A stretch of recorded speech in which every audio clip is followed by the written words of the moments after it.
مبارك عيد عيد مبارك عيد عيد مبارك عيد عيد مبارك عيد تقبل الله منا ومنكم صالح الأعمال.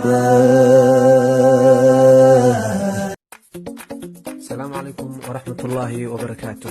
عيد مبارك. waxaa ka dhiman ciida maalmo ama saacado kooban. waxaa dabaaldegi doona malaayiin muslimiin dunida ku nool iyagoo muujinaya farxadda ciida. saa darteed waxaan jeclaaday inaan noqdo qofka ugu horeeya ee ku dhaha ciid wanaagsan dhawaqiisana uu ku soo gaaro. anna aad dhankayga ka noqoto ruuxa koowaad oo aan dhaho haddii aan ahay qofkii koowaad waa ii guul. haddii garana insha allah mar kale ayaan isku dayay. ciid wanaagsan.